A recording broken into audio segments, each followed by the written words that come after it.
Be advised, Blue Rose Task Force is filled with secrets and spoilers.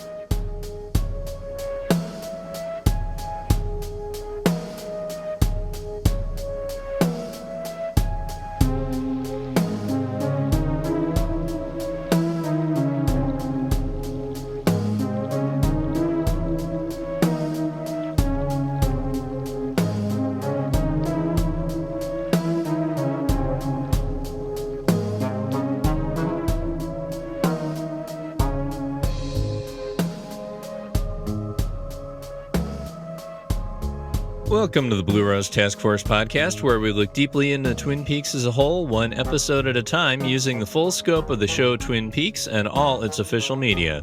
We don't use the word canon, but we consider all official releases important because Lynch and Frost have approved their presence, and we welcome all input into the collective consciousness that is the Twin Peaks community and wider universe. This podcast is a watch-along podcast for those who've seen all of Twin Peaks, including the third season, which we do consider as we go along. Today we are looking at the 10th overall episode of Twin Peaks, Episode 9, often known, depending where you look, as Season 2, Episode 2, Episode 10, or what the German regionalization team named Coma. I'm your host, John. For a bit of bureau business, I have been out and about on other podcasts here and there. We've got... From back on April 1st, I did an appearance with Twin Peaks Unwrapped guys to do an actual look into the Lost pilot. And I think that would have made a really nice series if it wasn't an April Fool's joke, but we did it the right way. And it was fun digging into a show that I still haven't, I haven't taken my trip to the island all the way through yet. And, one day maybe. But for now, you just get a little bit of a taste test with Ben and Brian and Ben's son Seth on Lost Unhatched. And yeah, Twin Peaks Unwrapped from April. And a little bit more recently, I have been invited on to Counter Esperanto to discuss some of their season 3 material. They've had John Thorne and Rob King so far, and then there's me and a few other guests. And between all of us, we're going to cover the wider theories and concepts in season 3. So if you want to get a taste test of what Blue Rose Task Force is going to be all about in about maybe sometime around a year from now, that's a good place to go. And thanks again to Ben and Brian and Jubal and Carl for the invites. Now, as far as today goes, in episode 9, Cooper and Albert discuss Buddhism, case particulars, Cooper's health, and Wynnum Earle, while backed by a barbershop quartet at the Great Northern. Donna delivers Meals on Wheels to Mrs. Tremond and her budding magician grandson. Cooper and Harry send Ronette into full panic by showing her drawings, and Ben and Jerry discuss the merits of burning ledgers. The log lady's log asks the major to deliver the message. Andy confronts Lucy about likely infidelity. Hank's revealed as a heel-turned bookhouse boy. And Ben tells the lawman that Audrey is missing before he and Jerry try to save their deal with the Icelanders, despite Leland's manic interference, which is sidelined when he proves he's seen this man. Shelley learns Leo's current health status. Lucy gets a call from a mystery person. Audrey gets information from Kinky Emery at One-Eyed Jack's. Bobby convinces Shelley to bring Leo home for the disability checks. James, Donna, and Maddy sing a song. Bob climbs over a couch, and the major shares a space message with Cooper, which possibly unlocks Cooper's dream that involves an owl superimposed over Bob's face. But the dream is interrupted by Audrey, who calls Cooper from One-Eyed Jack's before Blackie hangs up the call and shows just how much trouble Audrey is in. Now, having seen all of Twin Peaks up to this point and reading all the books and whatever else you want to throw into the mix, what kind of questions do we have about this episode now? What I have, and there's 4 of them, how does Cooper's intuition and focus on that intuition bring him closer to Lodge space? How does communication illustrate the threshold between physical and supernatural? How is Lodge space influencing the town of Twin Peaks? And when and how is Bob making himself be seen? And before we go in all of that, we are going to take a look at the production history. So the episode's written by Harley Peyton and directed by David Lynch, and this is the only time they're going to be paired like this. So I find this one particularly nice for that point of view. Because I mean, if nothing else, by the end of the run, there's a bit of a divide between them. Let's say, Peyton gets a little tetchy about things like, Cole kissing Shelley, being mad about rewriting some of the episode 29 stuff, just being on different paths, basically. It's like Peyton ended up siding more with Frost as the show went on, and Engels sided more on the Lynch side of things, and it's Engels that Lynch recruits for Fire Walk with Me when Frost decides to not be involved in it. But right here we've got Peyton and Lynch, having a pretty solid relationship as far as I can tell, and the episode is great. One thing in particular, it's like Peyton isn't petty. He doesn't complain, when Spielberg isn't able to direct the first episode because Lynch says, you know what, I want to direct it. Mostly Peyton's thoughts on that is the time cover, the all the attention, the media is saying, Lynch's Twin Peaks, like completely ignoring the fact that everybody else was working on it a lot more in season 1 when Lynch was mostly off working on his own thing. He sees Lynch getting all this credit, and then Peyton's quote from Reflections by Brad Dukes, he was really going to get in there and do the work.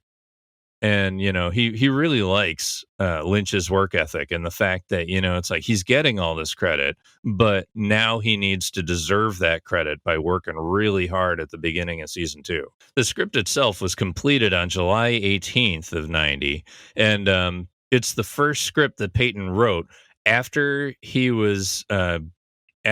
became executive producer, but before he became the de facto showrunner, after all the bits of episode 16 was completed.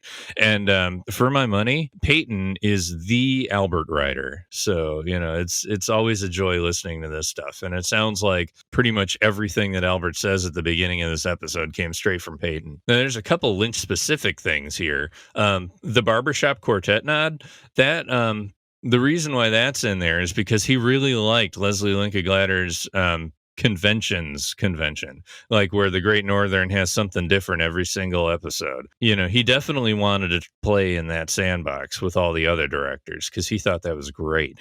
As far as what we get this episode, there's all this humming and harmony, and you've got Cooper starting out talking about Buddhism, and there's definitely a certain harmony afoot with the sounds and everything, and it's way different than that bouncing balls cacophony that you're going to get in the episode 14 thing when everything is falling apart and we get a murder at the end. So it's neat to see how.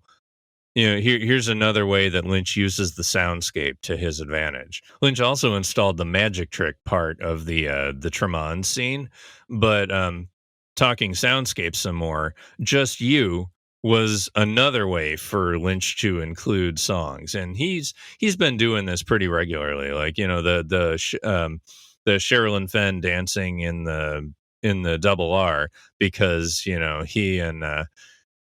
and Badalamenti came up with a new song, and it's like he's always wanting to add music and sounds to it. The Barbershop Quartet falls into that too, honestly. But yeah, he wanted James Marshall to sing a song. He actually asked him. It's like, can you sing? I hear you play guitar and you're really good. And they basically threw together this song. And then it got recorded in a key that was a little bit higher, like James Marshall in Reflections. He says, it's like, but I can't sing in C, and it's like, well, why didn't you tell me? So it's quite a bit specific situation. Who knew? But yeah, he thought he was going to go in there and play the guitar and like do things like that, but it was pretty much already completed between Lynch and Angelo. But as far as why the song was included in the first place in the show, in the full capacity like it was, I think it's because of, the 50s TV shows back in the day when Lynch was growing up. The one that I'm going to point at is Ricky Nelson. Ozzie and Harriet. It's a show that was on from 1952 to 1966, and that was huge back then. Ricky Nelson, a few years into it, he wanted to make a television rock and roll debut. So on April 10th of '57, he's in the show on the film set, singing and playing drums to "I'm Walking."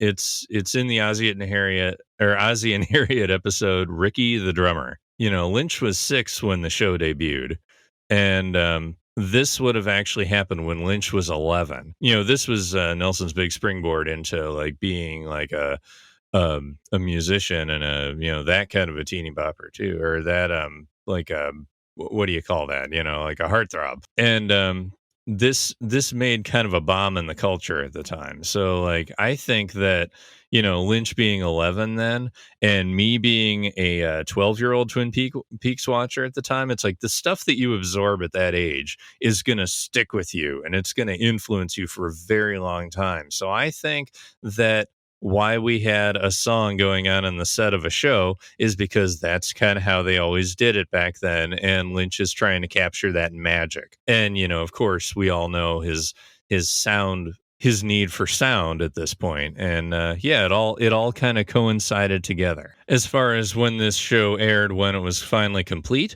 it aired on October 6th, 1990. It had 14.4 million viewers, which is down from the premiere's 19.1, but not by a large percentage. It seems like the base that's stuck with the season 2 premiere is willing to stick with this show for a while at this point. It's going to have around this number for a little while, and it's going to drift down, but it won't get under 10 until it comes back in January. Yeah, TV Tango says that this was led into by China Beach, and that had lower ratings than its own lead-in, The Young Riders, and it had a lower number than Twin Peaks. So Peaks really did bring its own audience to this.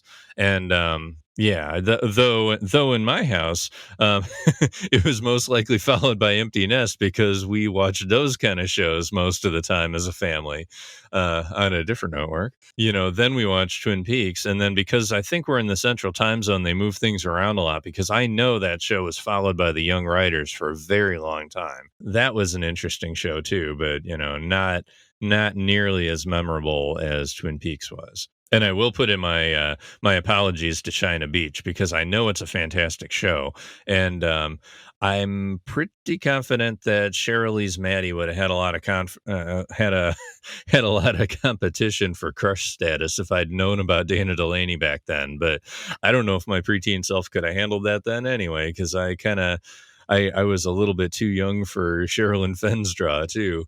I don't know, kind of unnecessary to think about, but I will think about how the Saturday time slot worked. So yeah, this is the first episode when it's in its normal natural time slot after it was a Sunday night movie last week. The network ABC wasn't comfortable with the middling ratings. It wasn't comfortable with the lack of creative control or the lack of ownership on the thing. Lynch and Frost owned the whole thing. So like the only thing that ABC could get out of this was the money from the money from advertisers and ratings.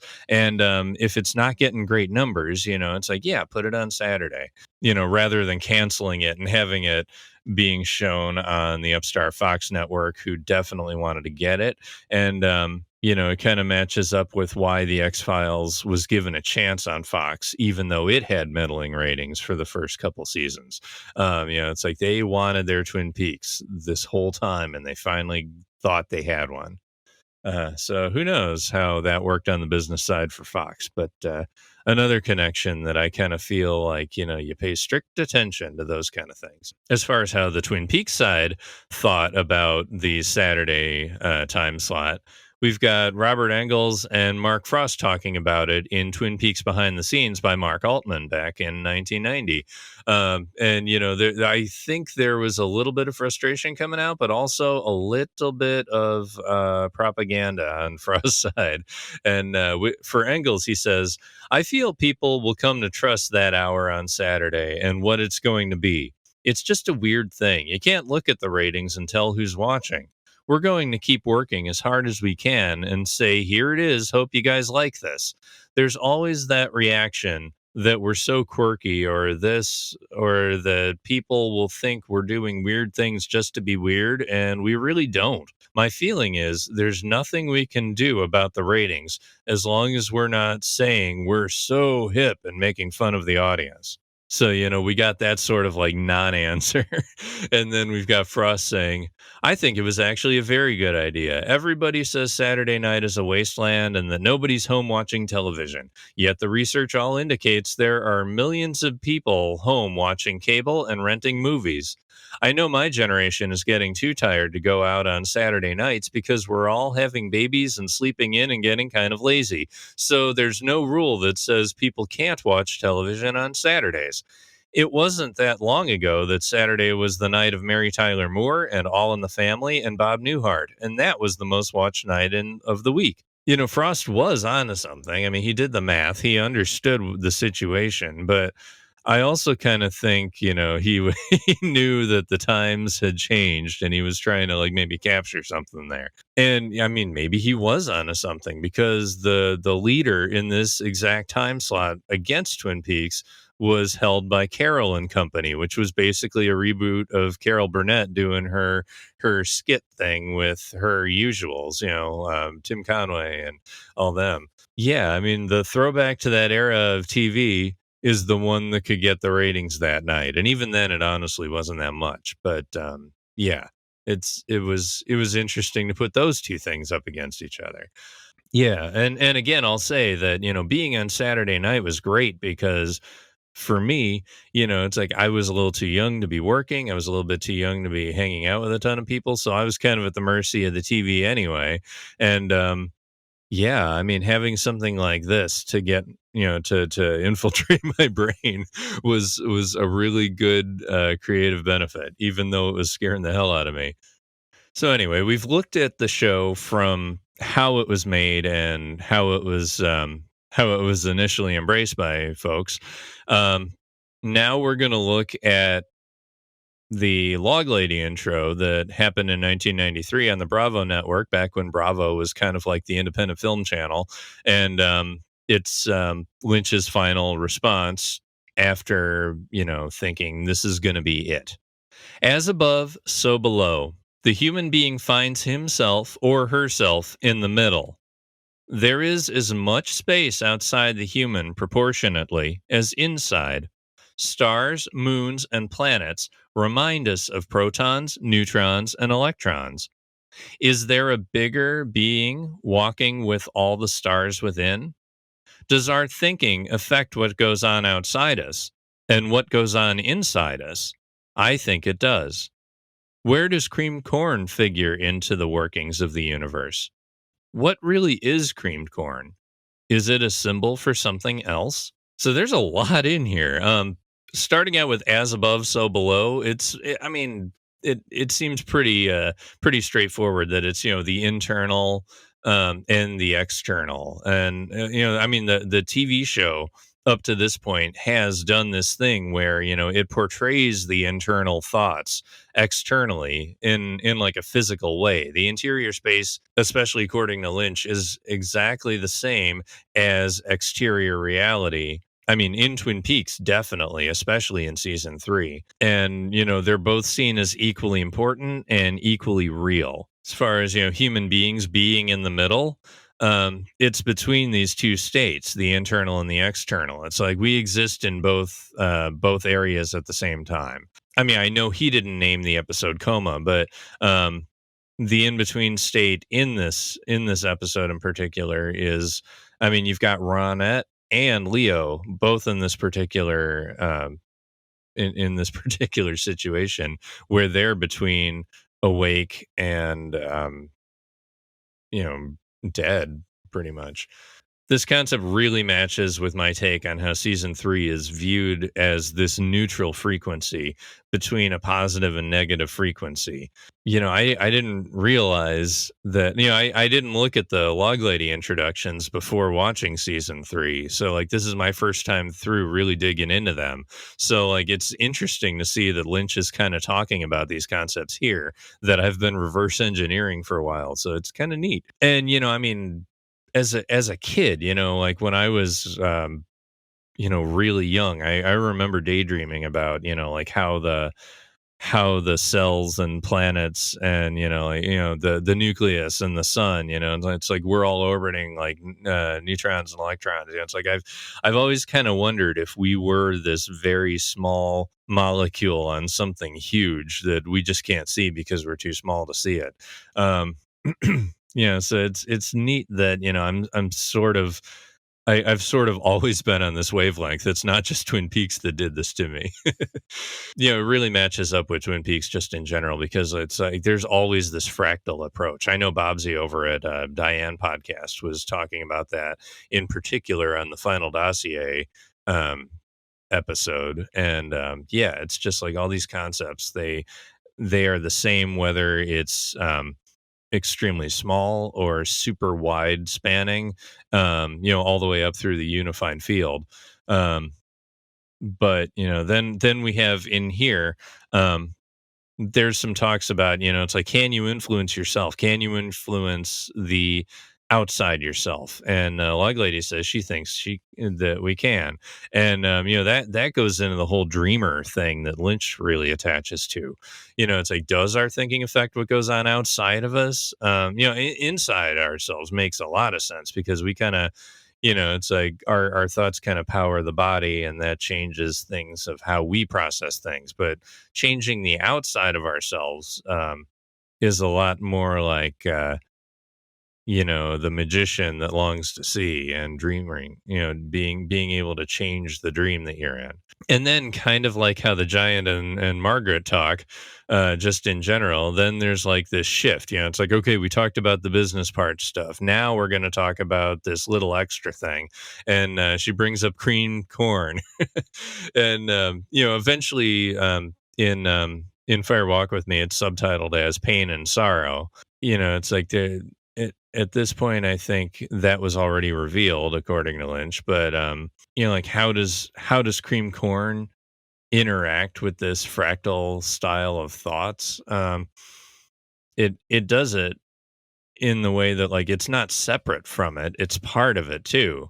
And pain and sorrow is just another emanation. It's just like joy and all the happier and the happier thoughts, except that it's a lot more on the negative side.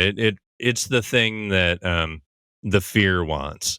It says to me that like it's attached to the negative side of things, and that the negative side of things is potentially making a push to assert itself in Twin Peaks.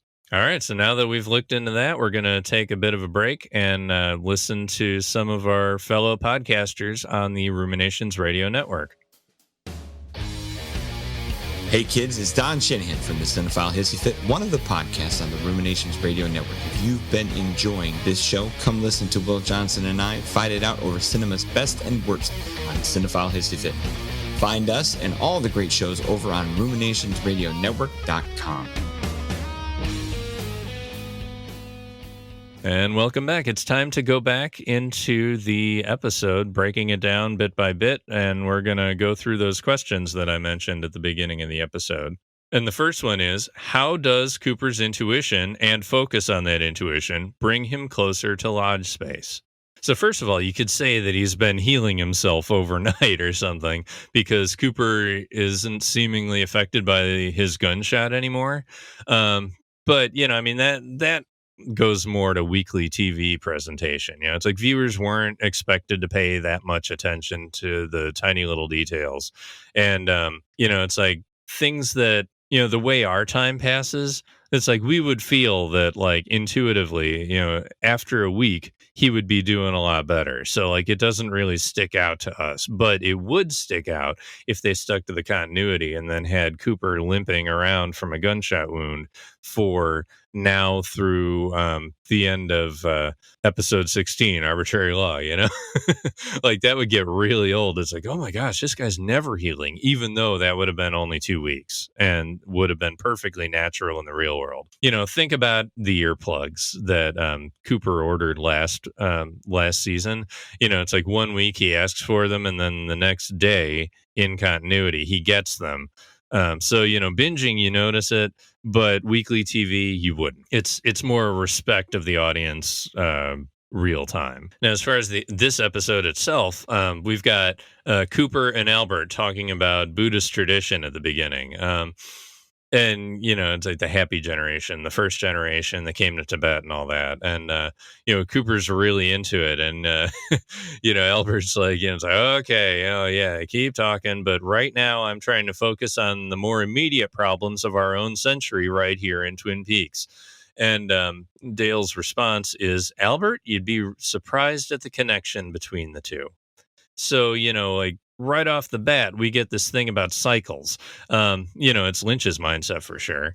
And it's, you know, we see cycles like this representing themselves over and over with Frost in Secret History of Twin Peaks in particular. I mean, if you look at it like just like pure, like what was said just now, it's as simple as this. People with a philosophy that relates to the unified field come to a physical location, and over time its influence changes and permeates everything. You know, it's not unlike here at all, because, you know, the supernatural may not be exactly aimed at enlightenment, let's say, you know, on the Bob side anyway. This mindset is coming through Lodge Space at Twin Peaks right at this time, and it's changing and permeating everything. So it really does relate to this whole thing, especially since Ronette and Laura have been caught up in this supernatural, the supernatural push through a threshold at the world. And, you know, right after he finishes on this topic, he does mention Ronette. You know, he mentions how, you know, she's going to be shown pictures of Bob, which is, you know, another emanation from the supernatural into our world. And it's mentioned, you know, how Ronette's not speaking yet. You know, she's pre-verbal, but, you know, she's plenty reactive. And we're going to go into that a lot later with this whole nonverbal communication versus words and what that ends up getting people. Yeah, after that, we get jokes from Albert about Jacques, you know, having the contents of a whale's stomach, basically. And, you know, then Albert has a concern for Cooper, which is interesting to see. You know, he's absolutely acerbic, but he takes care of his own. You know, he's ready. It seems like, you know, it's like he wants to protect his people. He's very tribe when it comes to the Blue Rose Task Force types. And it almost seems like he interacts with the physical world as if he's always ready for a fight. You know, it's like the darkness is the real world to Albert, I think. You know, so he's like a field agent in this stuff. And, you know, it's like him and his folks are the positive light shining through and pushing through at all costs. And it kind of goes with his role in part 11 in season 3. You know, he's the guy who stands just outside of the vortex. You know, it's like he can see the distortion on Gordon Cole as he's waving his arms, looking up into the vortex at that stairwell of woodsmen. And, you know, it's like he knew to grab Gordon at that one particular moment by the shoulder and, you know, keep Cole here instead of getting absorbed by the supernatural. And, you know, it's like, I feel like Albert's place in that kind of helps describe why he's such an asshole to everybody and why he's so mean and not respectful of people that are in the shit with him, basically. You know, it's partly efficiency that, you know, he's so mission oriented, but it's also probably like, you know, who can you trust down here? Anyway, we get other details. Cooper mentions his missing ring here, and it shifts over to Wyndham Earl talk, and we see Jonathan watching over Cooper. That forwards along the Josie plot line that'll be dealt with in a little bit. Just serial television. You got to seed future things here and there. It's like Hank being the heel turn bookhouse boy. Things like that will happen, and they don't have to all completely equate with what we're getting in this episode. But yeah, some stuff we learn here is that the room service waiter actually is a real human being, according to Albert, which to me says that he is absolutely physical rather than like, a possible supernatural emanation or something. But I will talk about Wyndham Earl a tiny bit.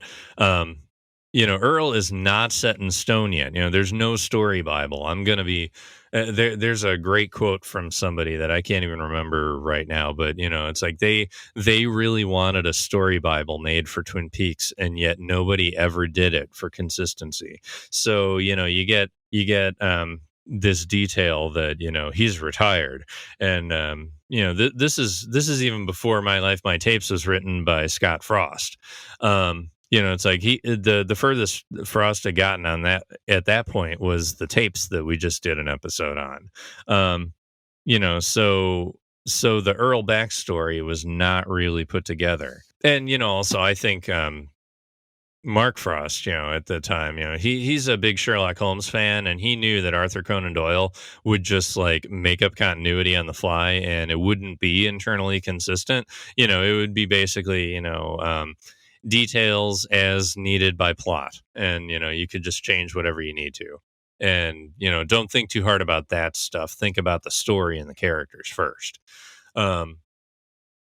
So you get words like retired, but that said, you could brush off the retired comment as protecting Earl's dignity from the man, the man who trained under Earl. There's still a certain amount of respect for Earl, that they're not going to talk about the fact that both he and Albert knew that he was actually in a mental institution. So I think in general, it's like the only stuff we know is that Earl did something that got him quote unquote retired, even though he had to go into a mental institution, and that Cooper didn't know that he had escaped until recently. So the gist is, this is a dangerous situation, and it's just here for future plots that we'll get around to eventually, says Twin Peaks writers. After the Great Northern wraps up, the next time we see Cooper is when he and Harry go to question Ronette at the hospital. We'll go into that later for sure. But Bob awareness has been verified that somebody else in the world can see Bob besides Cooper in his dreams. Then they head to the sheriff's station. That's where the Hank heel turn is revealed. That's thematically it's a reversal, it's a polarity shift for Hank, but in here it's just a potential storyline thread.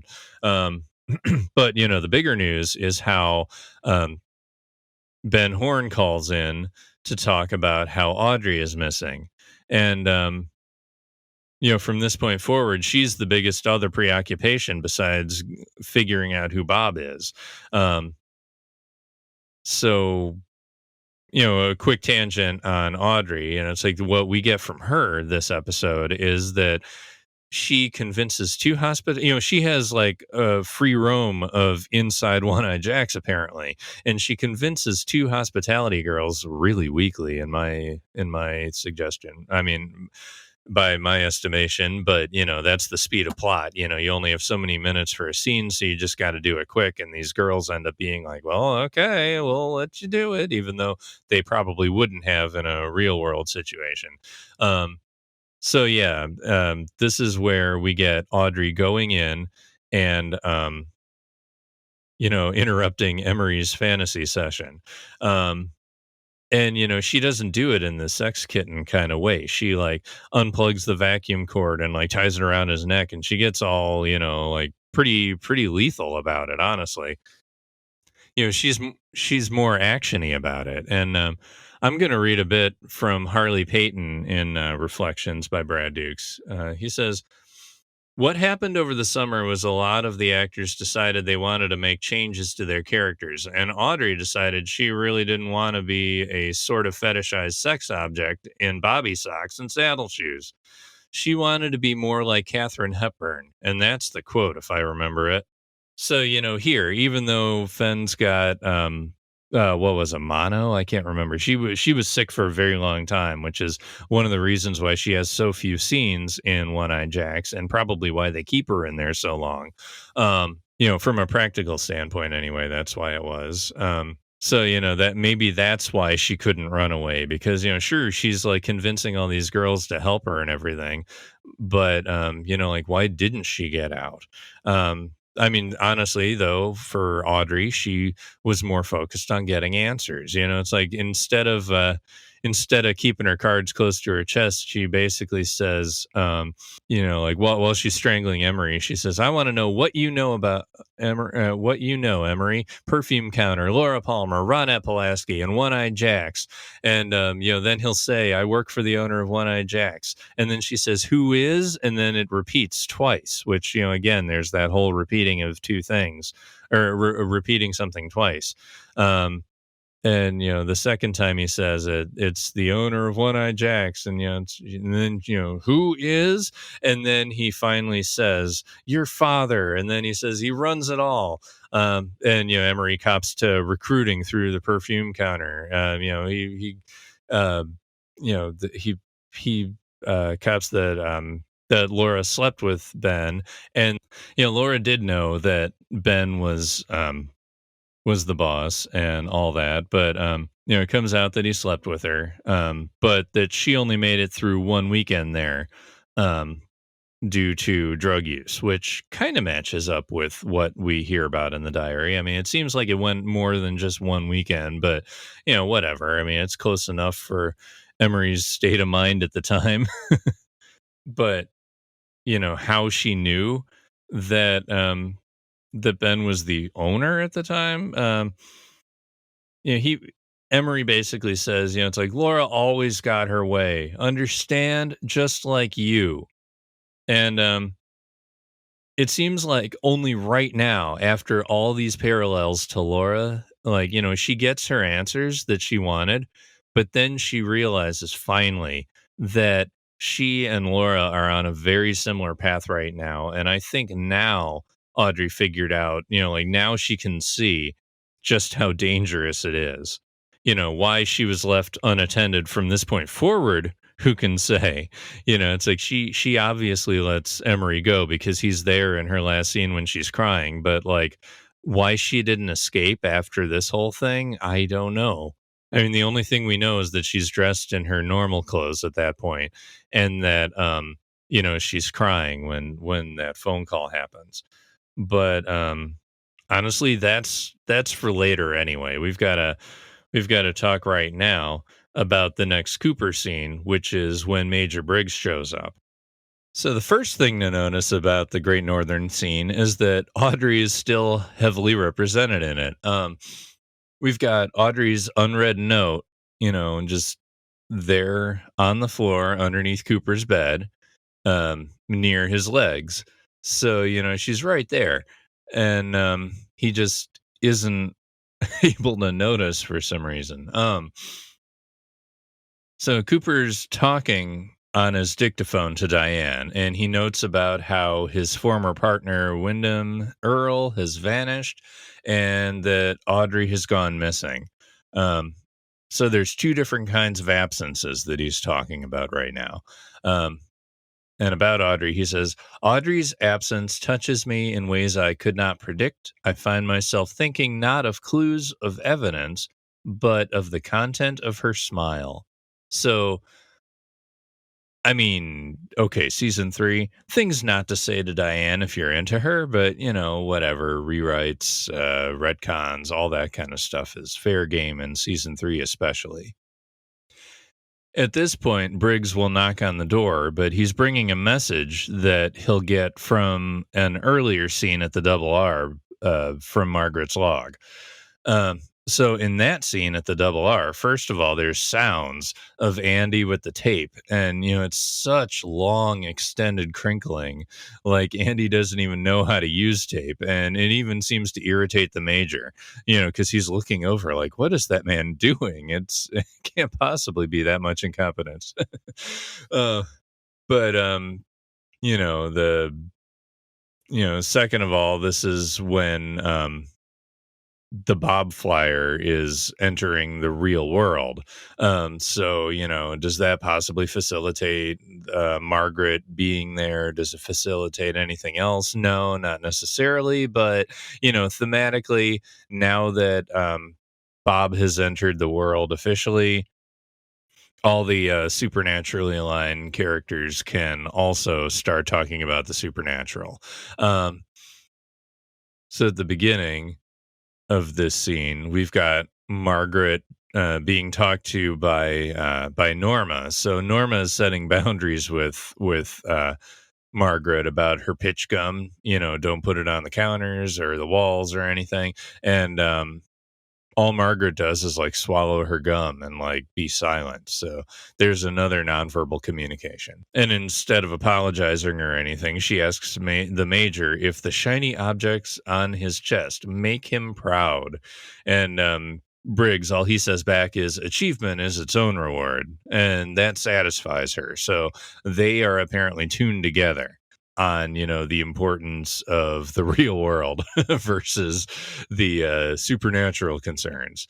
And then he asks if she wants cream, which is a milk product. Warm milk for Cooper didn't really bode too well, and of course milk going to Sarah didn't go too well. And this is Lynch directing, so I'm sure milk is some kind of code word for masking over masking over the important things. So she speaks without words again, and she covers her cup, as if to say no. And she pulls it closer to her too, as she's protecting it from the cream offer. But then she asks if the Major knows her log and asks if he can hear it. And, he says, he essentially says no to both of them, very politely. And then she says, okay, then I'll translate. So, she's just establishing the ground rules for their communication. And her log tells her, deliver the message. And then she asks, do you understand? And he says, yes, ma'am. As a matter of fact, I do. And, after her log's message is understood, she stops acting like there's even a Major Briggs sitting next to her, and she just stares ahead. Like her mission is achieved. Now she doesn't have to deal with the non-player characters or something. Who knows? But yeah, she went back into her own world. Now, next time we see Major Briggs, he's showing up at the Great Northern after Cooper talks into his dictaphone. So Briggs announces himself by name, and he asks for an invitation in. So he's very polite. He's establishing the rules of transitioning between between one room to another. He starts talking to Cooper about, I am not at liberty to reveal the nature of my work. So, that echoes, this is all I am permitted to say, that Margaret will say in Log Lady intros and that the Giant just said last episode. Then he goes into particulars about his job. Part of his job entails the maintenance of deep space monitors aimed at galaxies beyond our own. And, I know in the Secret History of Twin Peaks, it's brought up that the race of giants could possibly be from, I think, the star Sirius or the Horsehead Nebula. I can't remember exactly which one right now, but it's definitely like a far away place from here. Yeah, so like possible communications from there. It matches up with typical UFO lore that has made it into Twin Peaks. Briggs says, we routinely receive various communication, space garbage, to decode and examine. And then they look something like this, radio waves and gibberish. So is this thing monitoring the worldly version of dream interpretations? It's like the waves are frequencies, but it's still coming out of our head like Oh my god, I can't remember the exact quote about Cooper, but it's like the neurons fire this particular chemical, and we don't know why the images happen. It's very similar to that as far as I'm concerned. Um, and Briggs mentions Friday morning, and Cooper verifies that's around the time I was shot. So this is lined up with the giant appearance from possibly the Horsehead Nebula. Who knows? uh, but the words show up. The owls are not what they seem. So this clue that the giant said connects directly with the major's expertise. None of the other clues show up here, just this one for the major almost. So it's showing up in the major's frequencies of understanding. Like why did it particularly go to Cooper at this point? The major points again. He says Cooper, Cooper, Cooper. And season 3 folks understand that it's just Cooper, Cooper. And they leave off that last one, even on that little note that the major puts in his little message pod. It only has like CO, and then the paper is cut. So it's like trim off that third Cooper. And then we will be talking a lot about that particular thing, especially when threes are so heavily done in season 3, except for that particular moment. But yeah, why are there 3 Coopers here? Well, I mean, there's 3 bands of Cooper in the in season 3. So like, did that particularly start happening here? Is this Cooper that Briggs is talking to right now a Tulpa emanation? Who knows? But there's a lot of room for all kinds of things. What I tend to think of though is that it's the physical reality, the positive frequency, and the negative frequency all being spoken out loud at the same time. And that like this moment is like one of those confluence points. It's like you'll see stuff like that in season 3 where Gordon, and in that one really blue scene after at the end of part 4, when Gordon says Albert, it's like I feel like if you say it 3 times like that, you're kind of unifying all the frequencies together so that like you're thinking with a more unified brain, and you can see everything from that point. Or you can go to any particular frequency from that point, almost like a junction point. So yeah, all 3 cycles there. The ability to understand from that is good. But is this discussed at all here? No, Cooper just says, "My God." But the next scene we get is where it appears that he's beginning to process all this stuff. I kind of feel like this message from Briggs unlocked the dream that Cooper will have next. So this dream sequence, like you're not even quite sure what you're seeing at first. It's exact footage of Cooper with his arm over his eyes, and then the giant waving his hand in front of Cooper's face. It ends up seeing like all these different moments, even from the Briggs dream. I mean, from from the Briggs scene before, where like Cooper listening to Briggs tell him about the radio waves messages.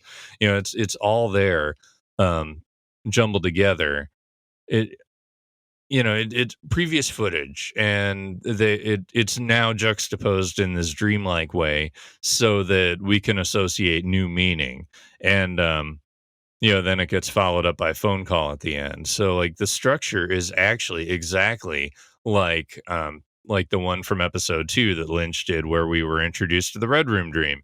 So even with the phone call at the end, I mean, although Cooper's interrupted here rather than he initiating the phone call at the end of episode 2. But either way, it's Lynch language for Cooper is getting a lot of information here that he knows what to do with. So yeah, looking into it specifically, Cooper's arm is over his eyes. The giant's arm is waving. but there's the sound of the ceiling fan over all of this from this point. Um, and the ceiling fan is there making white noise to hide things that are happening. So, um, are we able to see the things that are happening when a ceiling fan is on, or is Cooper being masked at this point too? I think it's possibly a little bit of both. We see Ronette fighting in her bed, or thrashing in her bed. Then we get a blurry Bob approaching, like he's way out of focus, but we can tell it's him. He's got that blue of his jacket, really bright, and then there's the white peach colored face at that point. And then we get an image of Cooper standing. He's in his blue pajamas, listening to Briggs, and it flashes out with white, but not before there's these little blue flecks down at the bottom of the screen, and it almost looks like the blue TV static that we get in Fire Walk with Me. So that's an interesting touch. We have the giant saying the owls are not what they seem. The giant is saying that here. And then we get Briggs saying it in a little bit, when that image of Cooper listening to Briggs is all flashed in white, but it's like held white. So it's like sustained in that color, in that monochromatic kind of white flash. And while it's being held like that, it's got the electricity sizzle, kind of like how we hear at the end of the Lynch Frost Productions blast at the very end of every episode. That thing that'll like shock you into like, whoa, I'm paying attention. It's like that kind of noise is going on behind the frozen in place Cooper. Then we see an image of the giant looking down on Cooper, and the lights, the chandelier light is right next to his head, and there's a little bit of that blue static at the bottom of that frame too, right before it switches shots. Then we see the Bob at the bed shot that we see in episode 1, that Sarah notices during when she's hugging Donna.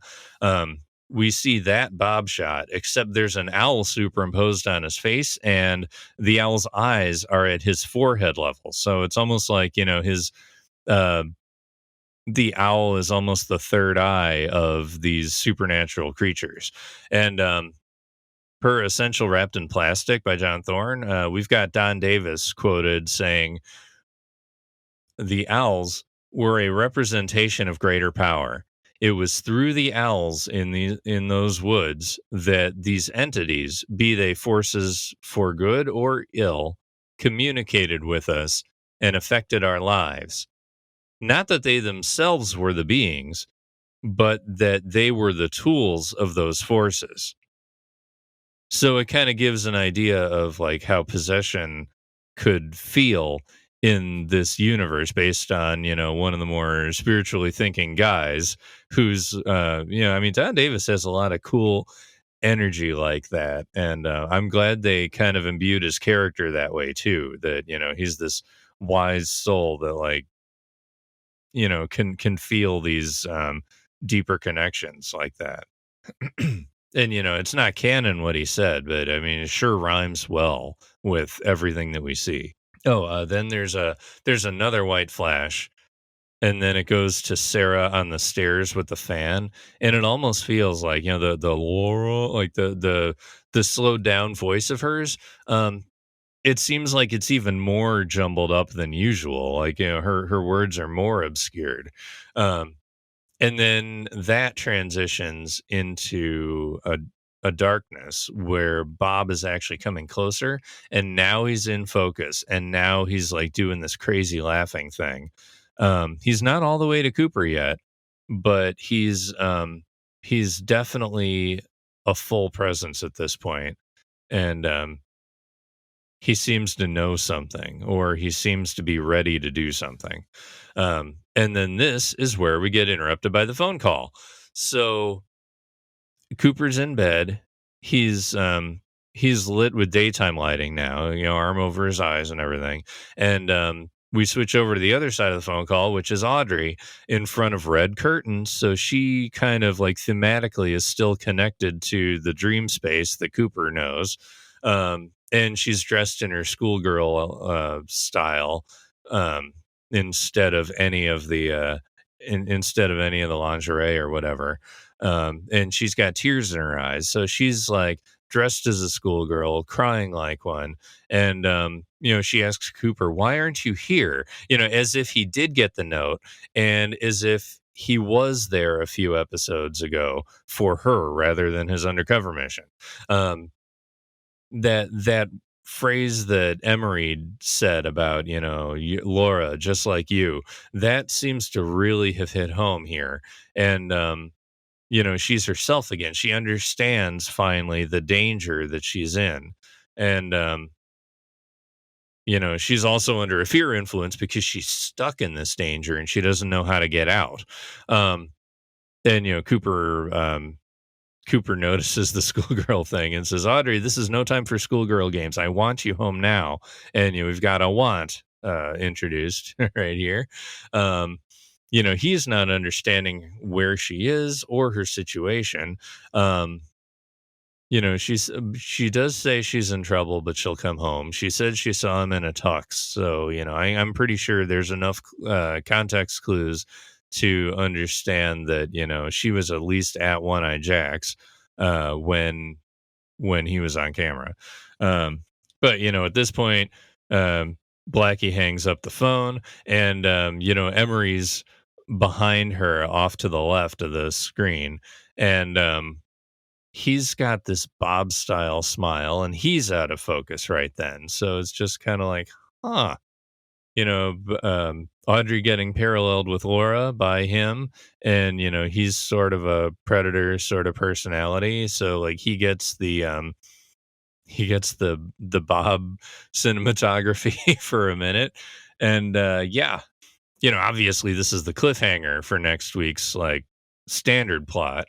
Now that Cooper's aware of Audrey's actual situation, but thematically, this is it goes like this. Cooper has a dream. He's processing the information and unlocking things from Briggs, but because Cooper was in the state of mind also where he's preoccupied and he's got the contents of Audrey's smile interrupting his want for evidence and everything. Like we don't get to see Bob get even closer to the camera like he will with Maddy or anything. It's like we that's totally interrupted because he wants to also know where Audrey is. And he gets that answer while he's on the exact same frequency. That phone call breaks through while he's on a frequency of processing and unlocking things and getting answers. And, Audrey being the biggest preoccupation outside the investigation, she literally interrupts the dream. So Cooper's intuition was essentially split in two different directions, and he got what he wanted in both cases, possibly over what he needed. Now, Cooper's not the only one who is illustrating how this lodge spaciness is working in Twin Peaks. It's everywhere still. It's like weather. It's always there whether you can feel it or not. It's like humidity. But we've got a lot of communication also illustrating how it's seen even over the people that aren't necessarily attuned to it. So we're on to our next question. How does communication illustrate the threshold between the physical and supernatural?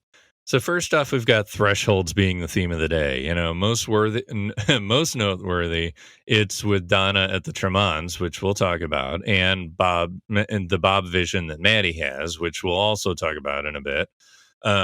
But there's a lot of more mundane examples too. Cooper and Harry walking around Ed's hospital room, yet can't sit down until they fix the chairs. Sure, that was a happy accident on the set, but it ends up being thematically attuned. It's like Lynch wouldn't include it if it didn't resonate with what's already happening. And, what does that lead to? It's, someone who has eyewitness testimony of the supernatural intruding into the world. More to say on that later. But we've also got Hank crossing a threshold. It's like he's already in Harry's office, and he's attuned to the bad stuff anyway. So of course he traverses the barrier instead of asking to come in like Major Briggs did. And even Harry even hangs a hat on this. He basically tells Hank, "I bet Lucy asked you to wait outside." And yeah, so we get Hank that way. And Leo's on a threshold too.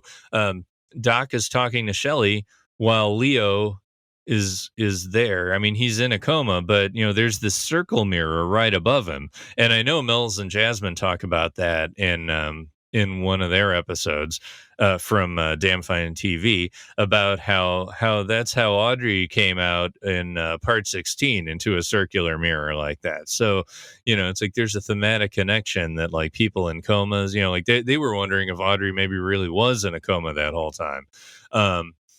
It's like there's a thematic connection with mirrors and being in the negative frequency. And here we got Doc Hayward being all, fatherly to Shelley, and that's the guy that we all want in our corner. It's like I used to give Doc Hayward a huge credit for being like the good dad. It's like the guy who like really will help you in a pinch and stuff like that. It's before I noticed how much of a truth barrier he was. So, it's interesting, but he does still have this positive, nurturing vibe about him, and he's really helping Shelley here. But he's also letting her know that, yeah, I mean, like when she asked, it's like, will he be arrested or whatever? He says, yeah, he'll probably be charged and taken to prison or whatever. And then Shelley makes this connection that he's in a prison now. So, it's less metaphorical than she knows, honestly.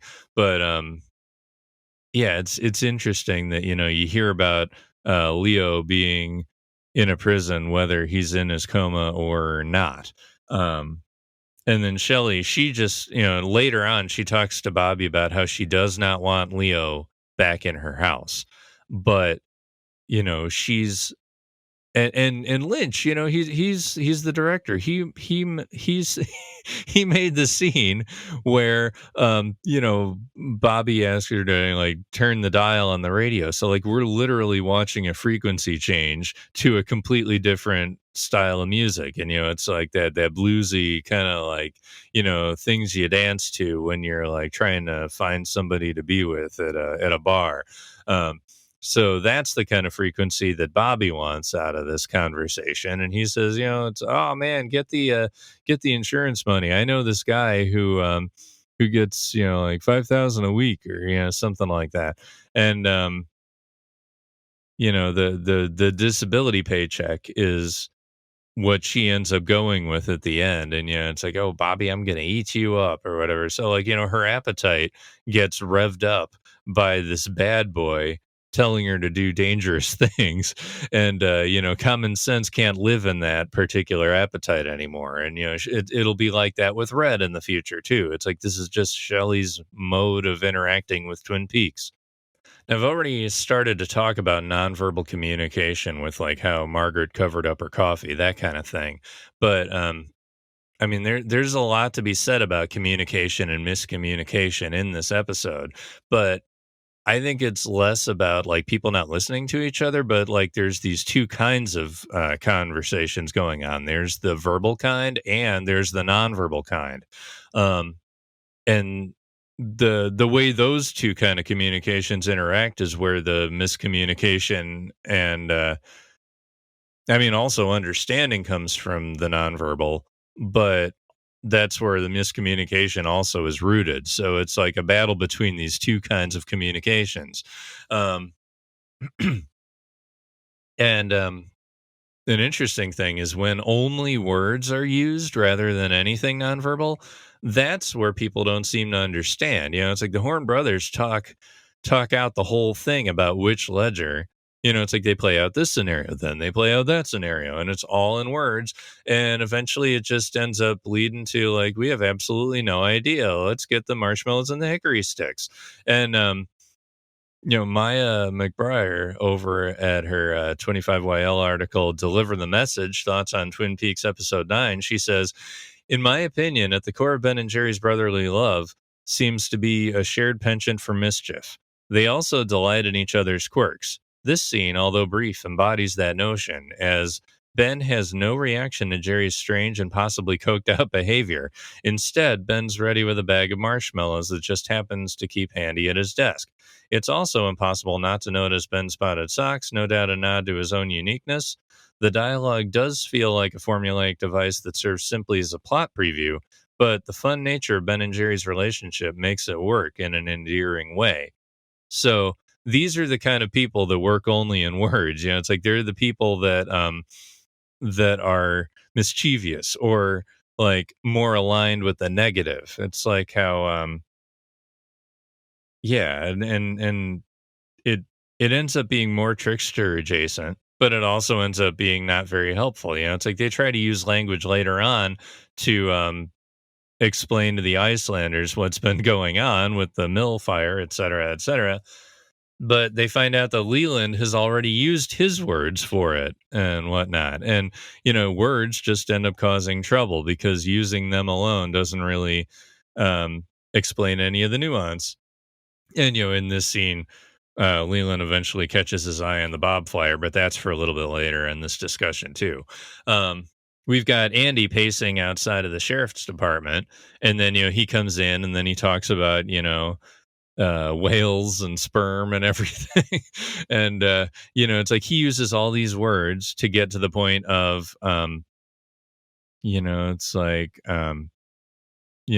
how are you pregnant, essentially? And who is the father, that kind of thing. And then he can't get a straight answer because Lucy goes completely nonverbal with the whole thing. She just wants to get that tape off his hair. But then you get Lucy getting a taste of her own medicine a little bit later on when she can't get the words out of the mystery man who called for Truman. So she gets that phone call that mirrors the insurance salesman scene from season 3 and kind of the way the Gerard scene went last time, like where he was talking about shoes, except this time, just like the insurance salesman in I think it's part 2, not part 1. It's like she just wants to know which Truman the insurance salesman gets to, but because he can't say which Truman, it's like she can't even call to ask if he can come in or whatnot. In this case, what does it mean? I know Ben Durant from Twin Peaks Unwrapped. He said this in his book and his podcast. He thought this was a cool way to drop in a nod to the 1-900 number that was going to be started the very next day. That thing played 8 episodes. So like all the way through the end of, I believe it's episode 16, Arbitrary Law. And, there's this mystery man telling everything that just happened. It's a very quick recap. And, then we'd also get little skits from Andy and Lucy. Also kind of talking, but like this mystery man will like completely interrupt them. So it's probably a nod to that because I think Lynch would think that was pretty fun to do. But yeah, let's talk about Lucy, like not being able to get people to where they want to go until they voice it. She's essentially a junction point all by herself. She's like a personification. If she were a lodge denizen, she would be operating a phone and like transferring people. Like the Doppelcooper phone call that he picks up after he's talking to Jeffries, and then suddenly he's outside of the Dutchman's. It's like that would be Lucy's job if she were a lodge denizen. She, and there's this really drawn out scene where Ben Horn calls. It's like she asks if he wants to be transferred. And then she asks Harry if he wants the transfer. Then she tells Ben how she'll transfer and who he's there with. And to Harry that she's just made the transfer.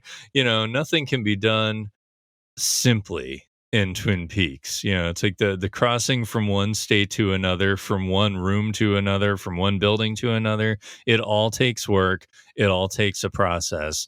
And, it's like the point from getting information and understanding information takes time. And I think Lynch has always kind of understood that and portrayed that with most of his weirdness.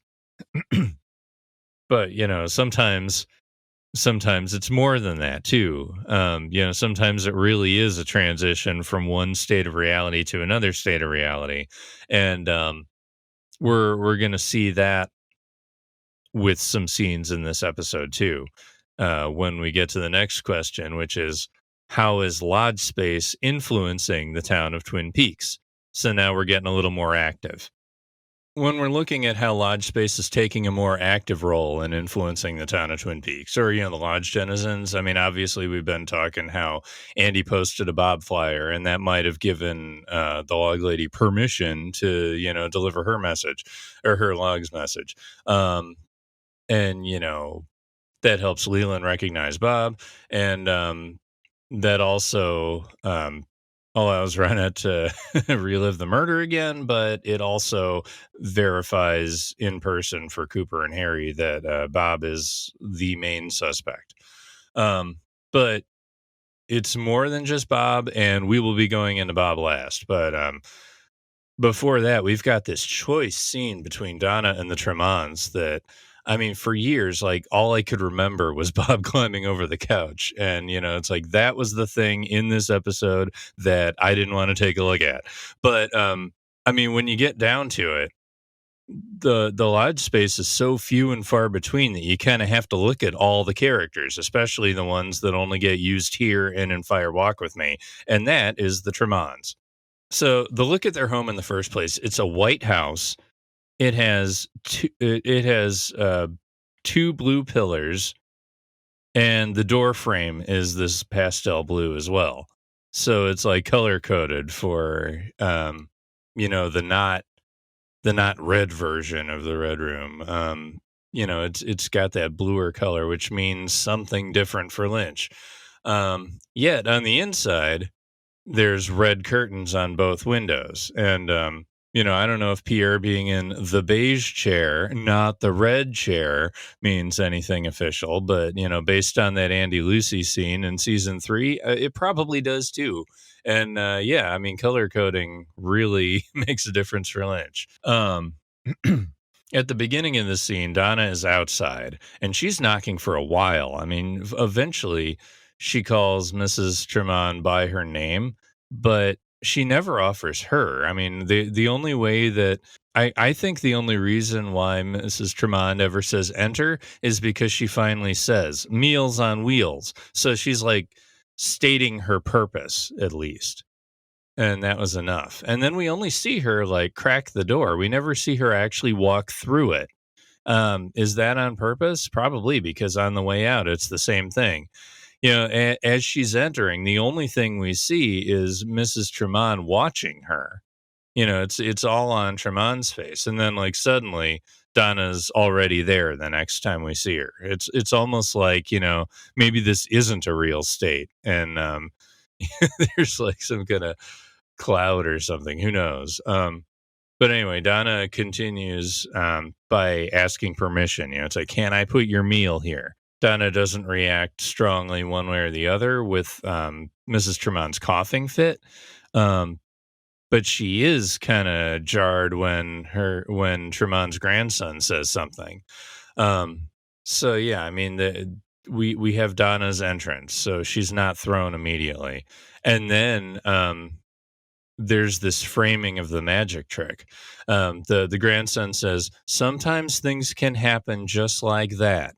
So there's no context this time. It's just a statement.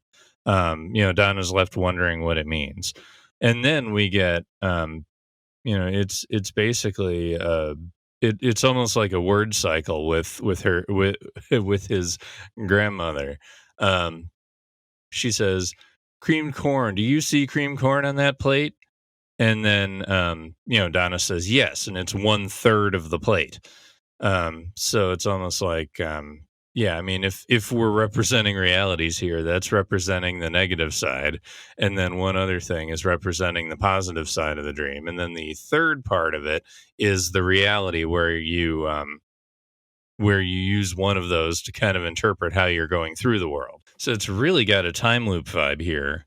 The way things happen in the future. Is it future or is it past? I mean, it's got that sort of thing because there's this answer that Tremond gives, I requested no cream corn.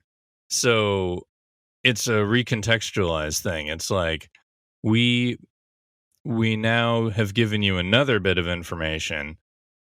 Let's restart it in a way. I don't think it's actually a time loop, but I mean, it's definitely logy.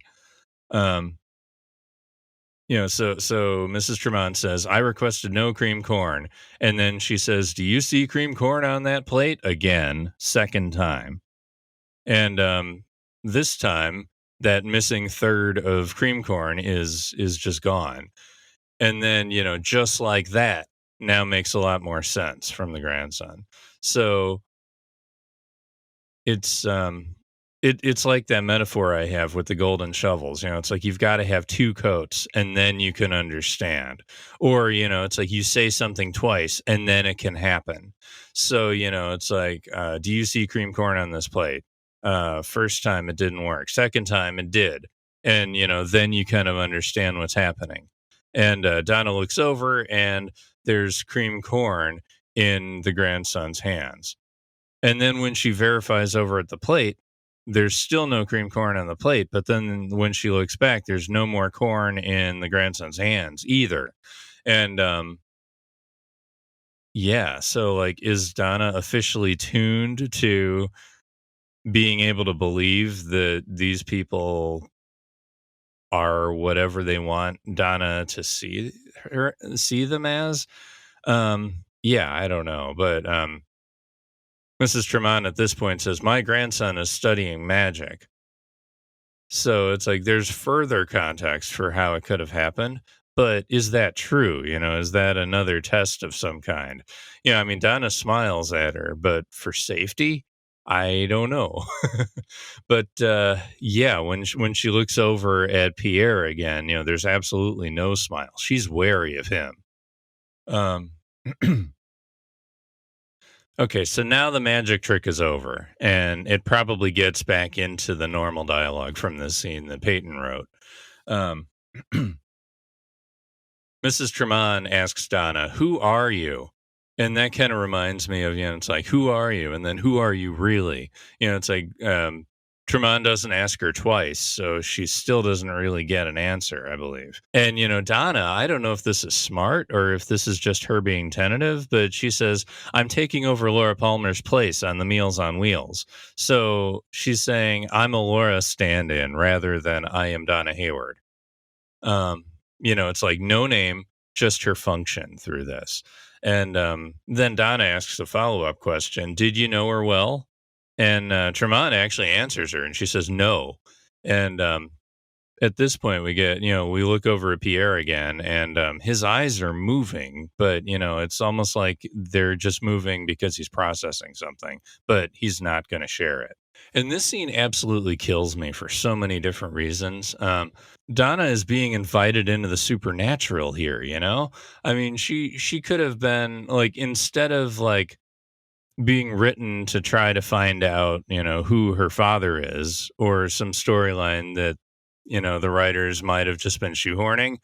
Wouldn't it have been interesting to have her being visited by the Tremonds one more time after Bob escapes? And, maybe she ends up getting clues for that part of the storyline again. And she becomes more relevant to the Wyndham Earl thing because of the lodges.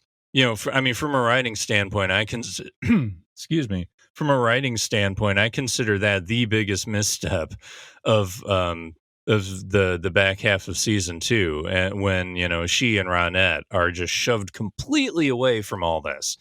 But could also be just in this scene that the reason why that at least Donna couldn't be connected to anything else, because I mean this is probably like a fairy contract right here. It's like she's not eating the food, and she's not telling them her name.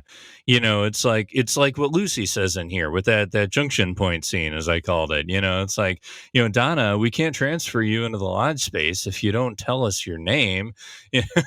Like I think Lynch is hanging a hat on that, like, pretty blatantly, if you're looking for it. And I mean, honestly, the food is another thing, because, Donna doesn't eat their food. She actually brings the food. She's disengaged, but like now, in a way, the Tremonds are sort of indebted to her because they're going to eat that food. But yeah, Donna gets her answer that they don't really know Laura. So she starts to disengage. She'll say, "Okay, Mrs. Tremond, I'll be back tomorrow to pick this up and bring you your lunch." So so in a way, she's being like a reverse talisman. It's like I've got this concept going on that the lodge space denizens are essentially all talismans for one particular aspect of being human, and in this case, Donna is a talisman for the lodge space people of a food bringer. And Tremond's response to Donna from that point is, "They used to bring me hospital food. Imagine that." So are we visualizing it? But, again, there's this combination of hospital food and Norma's food. So, Donna just brought food made with love. And it used to be that Tremond was eating this not healthy stuff, just made in an assembly line kind of way.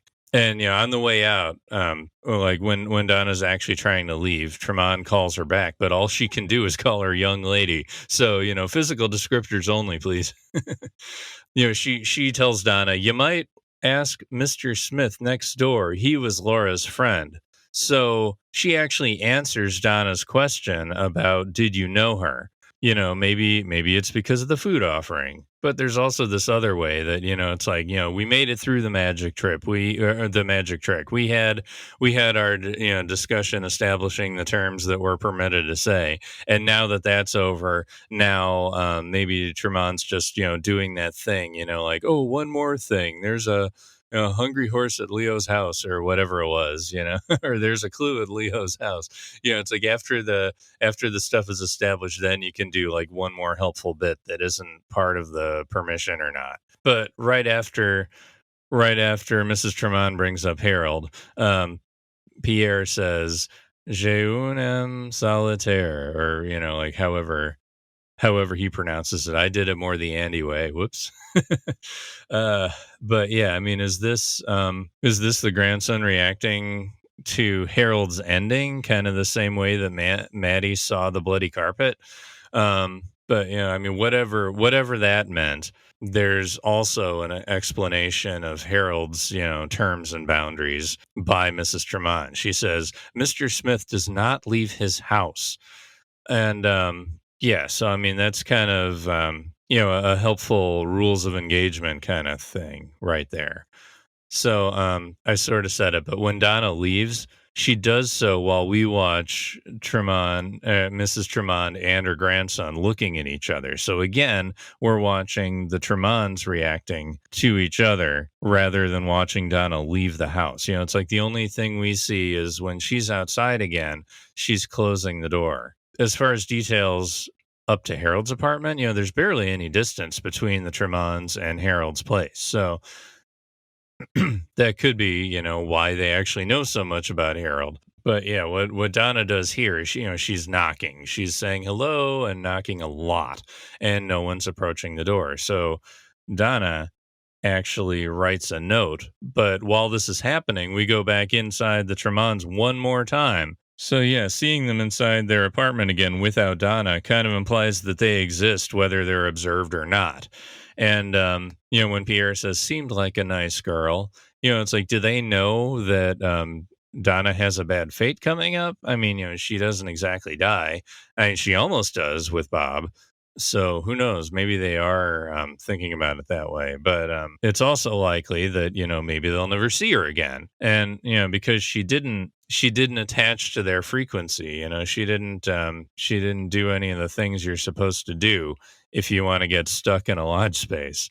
So yeah, I mean that could just be his polite way of saying goodbye. But yeah, while that's happening, Donna's writing a note. And on that, I'm assuming that Donna writes her name and number. So unlike she is with the Tremonds, she totally attaches to Harold. And I mean he's not exactly lodge space, but that's how you're supposed to do it to get connected with people. And later on it happens. And we see him look through the blinds, and Donna notices him looking through the blinds.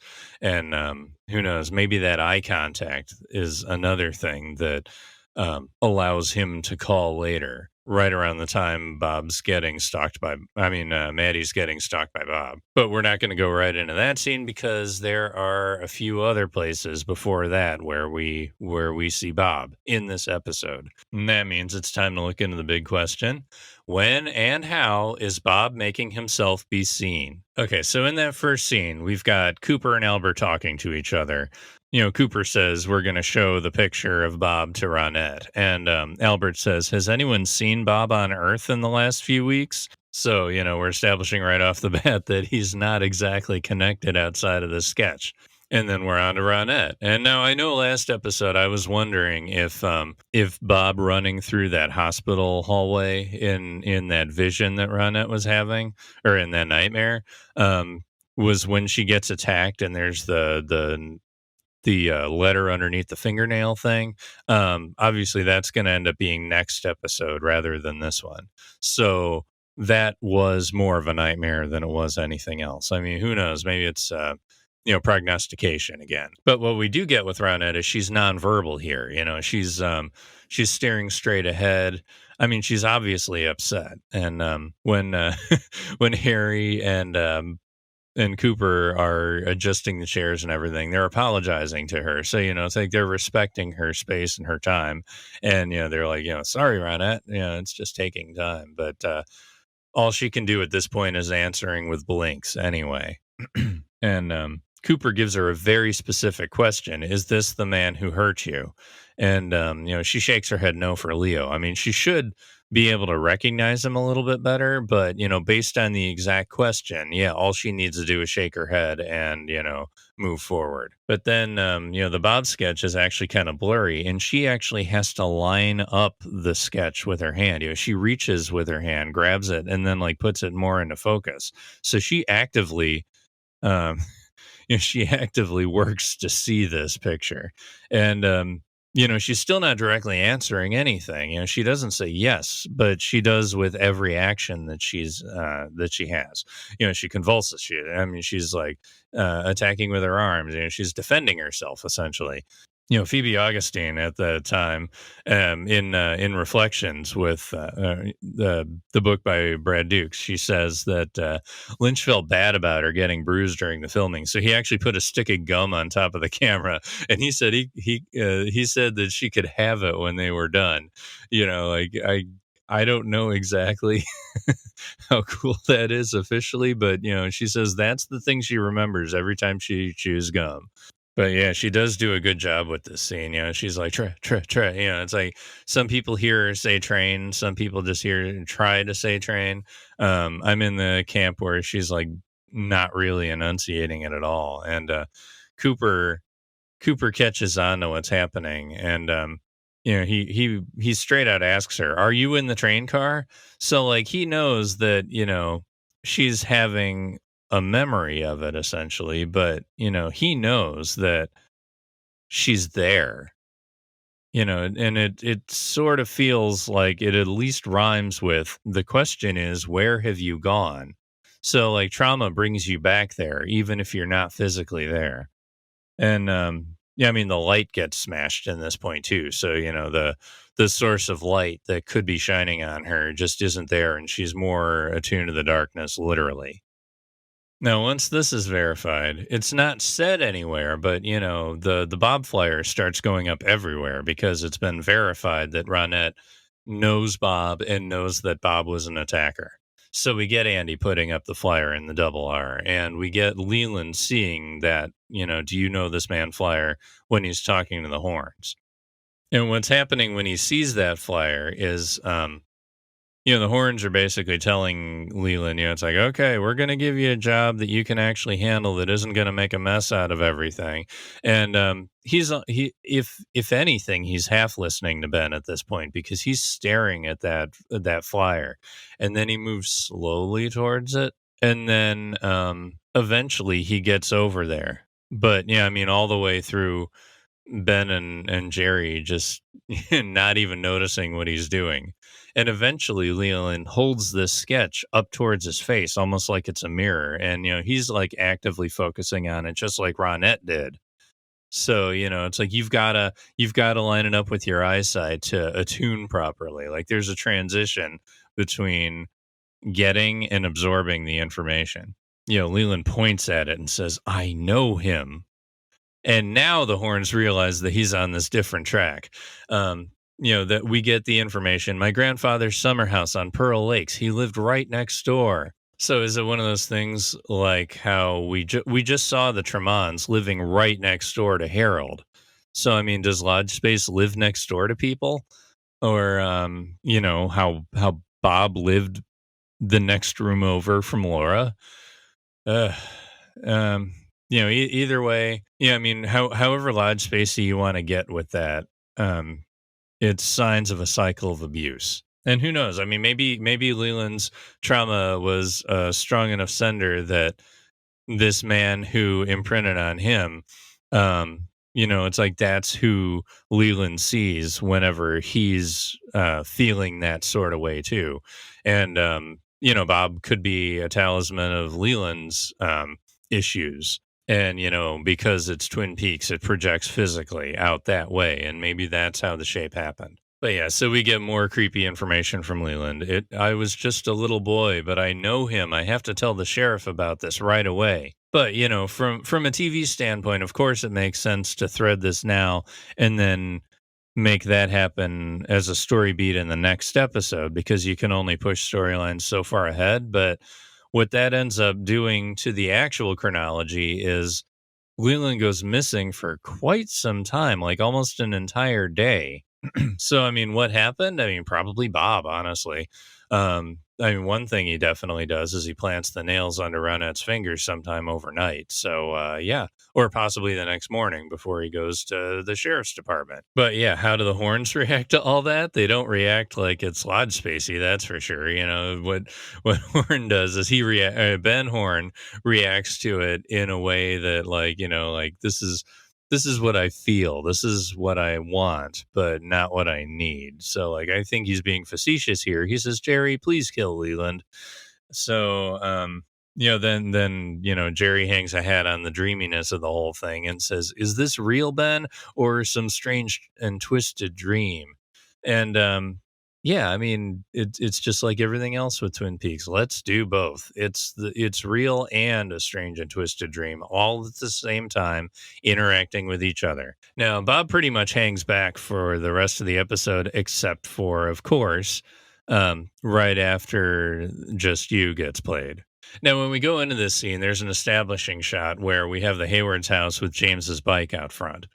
And it's not raining at all, so there's no water invoking anything.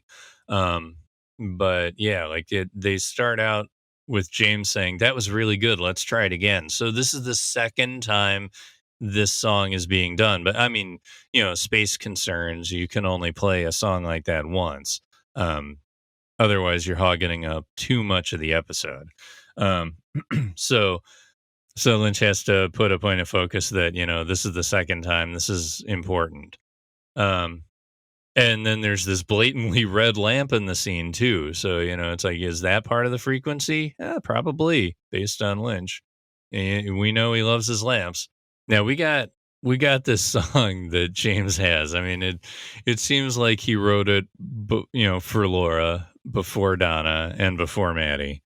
Yeah, like he's bringing it out because that's just a fun thing the kids do. Like I said earlier, the Rick Nelson or the Ricky Nelson thing on Ozzy and Harriet. It's like that sort of thing. But it's also music bringing in energy. That's the other thing that Lynch does. It's like, sure, I mean, it's nostalgic, and the way he puts it in there is this way, but sound design will invoke things.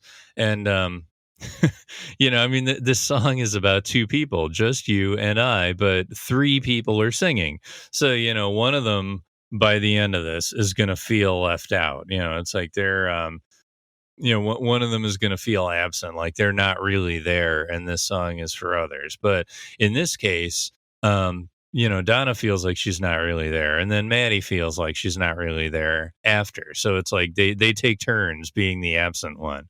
Now the song cycles through twice. It cycles through its form twice. We've got Donna making eyes at James almost right away. Like, she's staring at James essentially, hoping that he looks back. And eventually toward the end of that first cycle, he does look back near the end. But then he looks right back down to his guitar or the words or whatever. He's focused more on the song. And then we got the second time it cycles through the song, where, we get Maddy starting to look at James. And then, she just barely starts doing it. And James obviously is looking back. And, it's like they are locked. They are together on this one. And, because Donna's attuned to James at this point, she notices this happening. And, right before the song almost makes it to the end of the second cycle, she just runs off. She stops, she runs away. And, I mean, you you can really tell in this episode that she wasn't wearing the sunglasses today anywhere, because she doesn't have that, crime noir thing that she had last episode. She doesn't have that sexy confidence or whatever. It's like it really was a mask last episode. This time we've got, a desperate, scared, and needy Donna. It's like she when James follows her out of the room to, check on her, she starts kissing him frantically and a lot.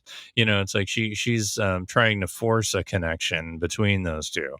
And, Maddy can hear them kissing from another room. It's like all we can see is like her like hugging herself, just like she seems to feel whether it's guilty or just sadness or whatever, it's like, oh man, I just did something here and, threw a wrench in something. It's like she's on a negative frequency at this point. So, I mean, the telephone rings here and Doc Hayward answers, says it's Mr. Smith. And Donna answers it, and the threshold is officially crossed between Harold and Donna, and she does agree to meet him at this point. And instead of talking about it, James and Donna are just staring at each other without words. So, like, are they understanding the same thing here? I don't know, but meanwhile, all that is happening, and Maddy is still sitting there in the Hayward living room. And, she's obviously still feeling, maybe hurt, maybe like she did hurt somebody, so she feels guilty, and alone. Alone is the most important thing. It's like how she saw she saw the carpet last episode after Sarah followed Leland out of the room, and now she's seeing Bob after James followed Donna out of the room. The first time we see the Hayward living room, it's a blank scene. It's all like pastel pink in the back, and it's a well lit scene. And the red light that was right by them while they were when they were singing the song, that red light is at the front near the camera. Just a corner of it. And we go back to Maddy. And then we go back to the kitchen. I mean, the the living room scene one more time. So this is the second time we're seeing it. And then we hear Bob breathing, and he heads in from the back. He's from the right to the center, and he is the only thing that's lit darkly in the scene. before the camera cuts, he makes it halfway across the room to the couch. Yeah, and Maddie's alarmed at this, but she's still frozen in place, kind of like she was when Leland was singing last episode. Um, the third time we see that shot, Bob is scaling the couch in that super creepy predator way. And he ends up covering half the distance between where he was and the camera again. Per Frank Silva with Essential Wrapped in Plastic by John Thorne. He essentially says that Lynch told him to leap over the couch, and then vaguely said, it's like, Frank, you know what to do. Very and Frank wasn't comfortable about leaping over it, so he just crawled over it the way that he did. And Lynch never said cut, he just said keep crawling. And so Silva kept coming at the camera all the way up. And then I guess he crawled off to the side of it or something. And Lynch absolutely loved it, and then asked if he could do it again, except this time climb right into the camera.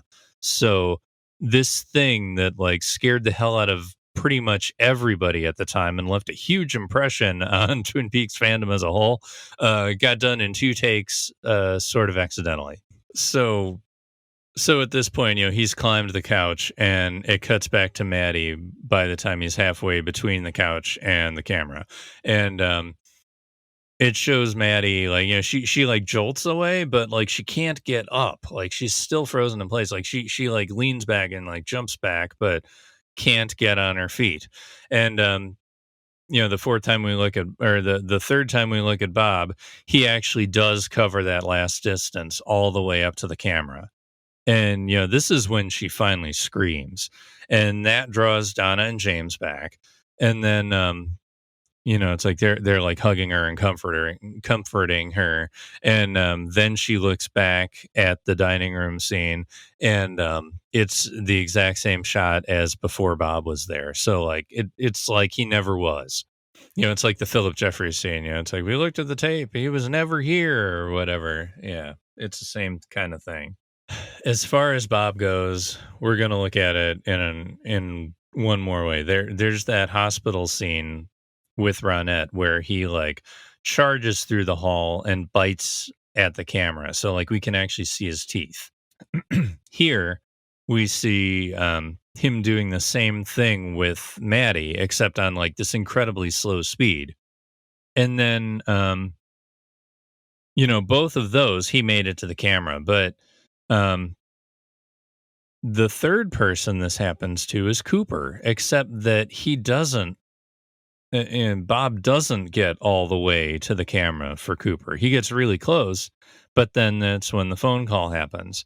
In Cooper's dream, Bob stops, he's a few feet away, and he's just laughing.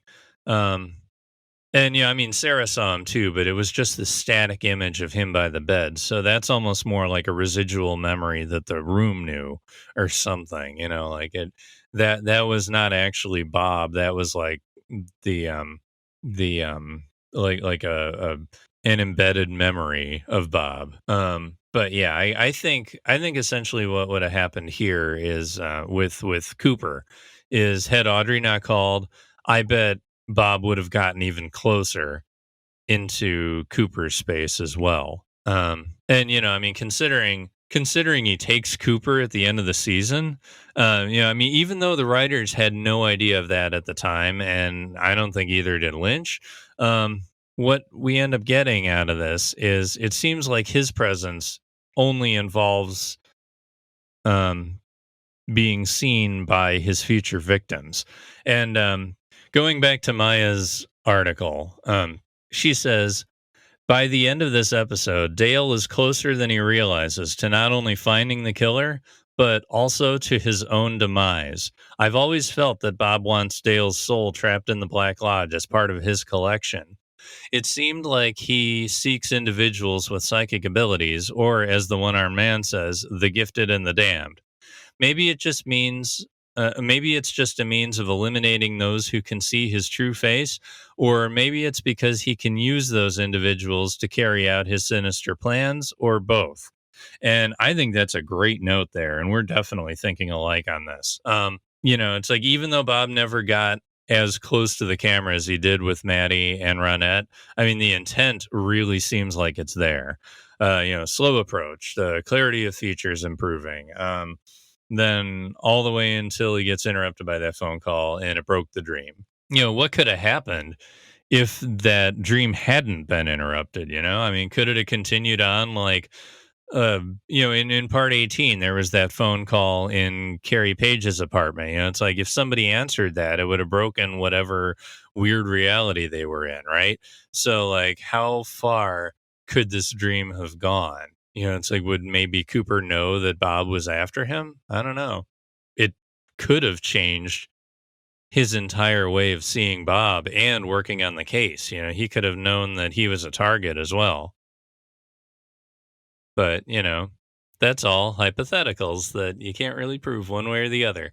But it's neat that it's still there, even though, like, him being inhabited by Bob in any capacity wasn't even thought of until, okay, so this was July, and then it wasn't until around March, the next March, when that came up.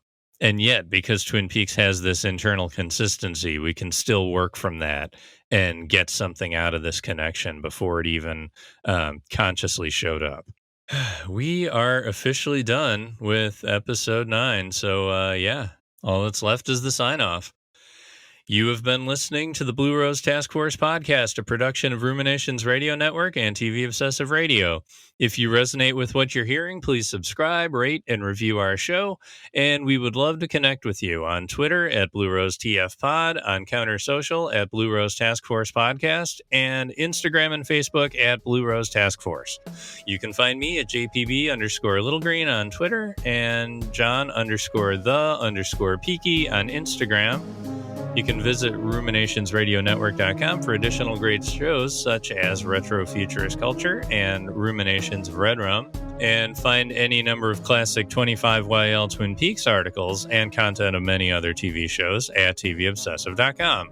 If you want to be part of a next mailbag episode, send any comments, questions, or feedback to Blue Rose Task Force Podcast at gmail.com. And we'll see you next week as we cover episode 10, the 11th overall episode of Twin Peaks. Until then, listeners, I'll see you in my dreams. I wish you the best of luck.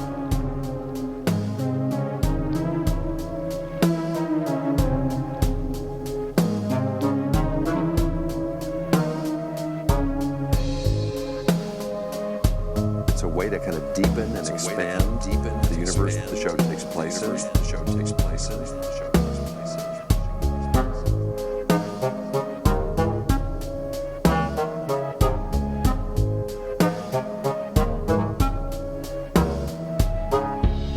They'll really dig it. This is a gift to all the fans.